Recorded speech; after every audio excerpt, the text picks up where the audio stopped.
하게 하였다. 이는 정철 등이 꾸민 일이다.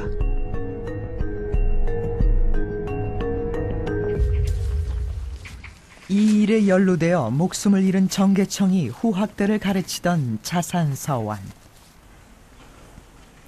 정계청은 관직을 사양하고 학문에만 전념했던 인물이다. 그가 지은 우등록은 선비들의 윤리교과서 역할을 했다. 그러나 정계청에 대한 정철의 감정은 좋지 않았다. 정계청 같은 경우에는 정철이 비록 문학 중심의 그런 분이지만은 정계청은 그것을 아무래도 문학이 있으면 술과 기생이 따르는 법인데 주색으로서 후배들을 이끌었다. 강력하게 비판을 하고. 우등록 속 절이라는 문구에 배자를 넣어 평소 주자의 절이를 논한 정계청을 절이를 배척한 인물로 몰아세웠다. 내가 주자를 어떻게 아느냐? 주자도 스승을 배반했던가? 우등록 서문에는 정철이 정계청의 논설을 배절이설로 바꿨다고 적고 있다. 3년 동안 집중 조사를 해가지고 자기 마음에 안 드는 사람, 이건 이 동인 쪽에서 얘기하는 거예요. 마음에 안 드는 사람 다 걷다 얽어서 죽였다. 뭐 그런 얘기를 하는데 1000명이면 엄청난 수입니다. 기초곡사는 아주 처절한 당쟁인데 그거 주역이 됐다고 하는 건 불행한 거죠.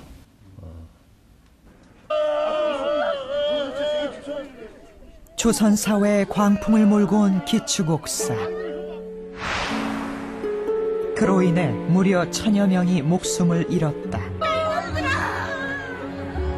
백성들이 연좌되어 감옥이 가득 차고 마을을 텅 비게 만든 조선 최대의 정치 찬사. 후세는 이 모두를 정철이 지휘했다고 고발한다.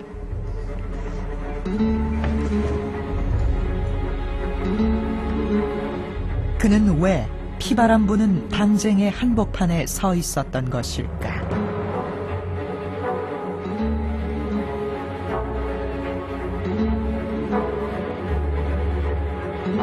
인구 400만의 조선에서 1000명의 선비가 살해를 당했다.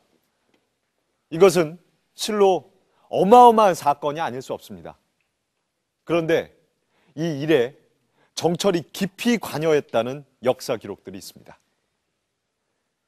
기존에 우리가 알고 있던 정철과는 너무도 다른 내용을 전하고 있습니다.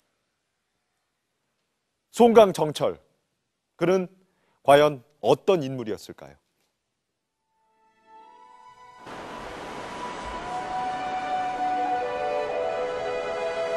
강호의 병이 깊어 중림에 누웠더니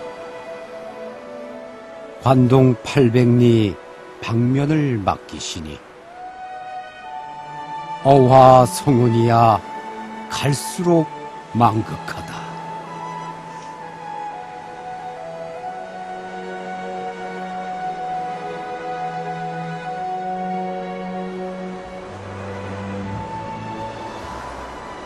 송강 정철은 1년간 강원도 관찰사로 있었다. 강원도 곳곳엔 그와 관련된 설화들이 많이 전한다. 어떤 바위입니까? 이 바위가 송강 정철과 관련된 그 설화가 남아있는 누룩바위입니다.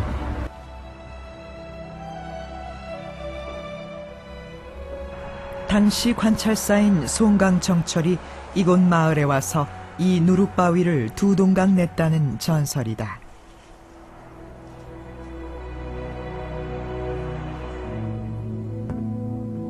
이외에도 정철에 관한 많은 설화들이 전하는데 대부분 완고한 인물로 묘사되고 있다.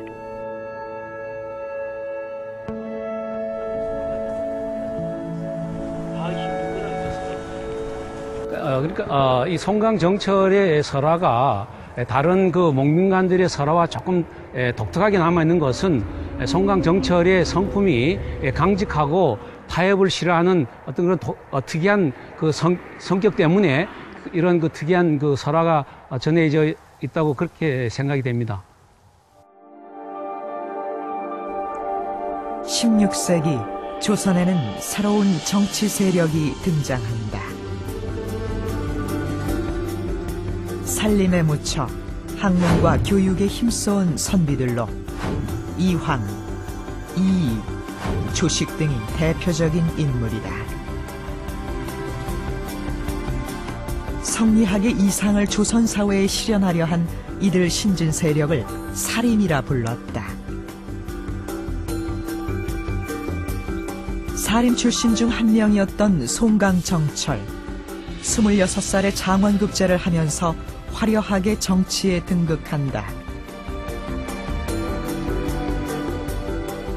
임금이 호랑이와 독수리의 절개를 가졌다고 칭찬할 만큼 정철은 주목받는 정치인이었다.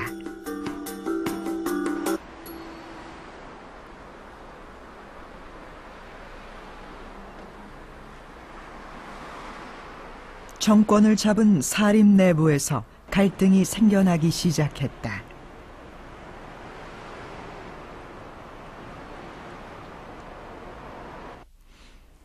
네, 오늘 서인들을 만났으니 왕도를 실현해가는 과정에서 조금씩 생겨난 입장 차이가 결국 당쟁으로 번졌다.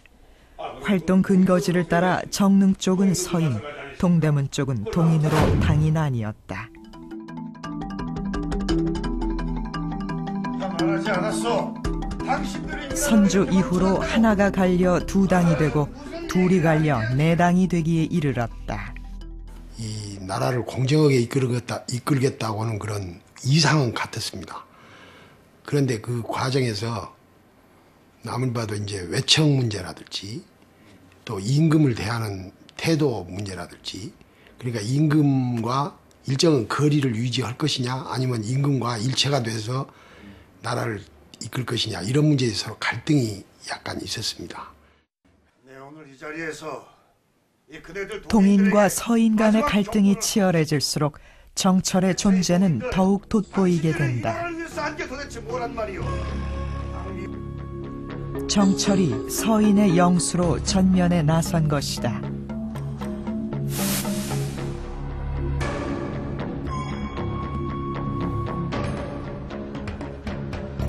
대립이 심해지자 율곡 이이의 중재로 동서간의 화해를 꾀하는 자리가 마련됐다.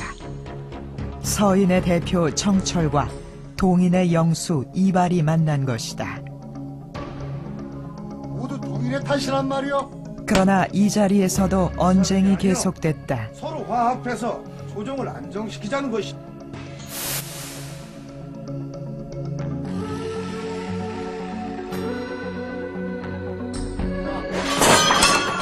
아니, 나를 어찌 보고 그런 망설을? 급기야 정철이 이발의 얼굴에 침을 뱉는 사건이 일어난다.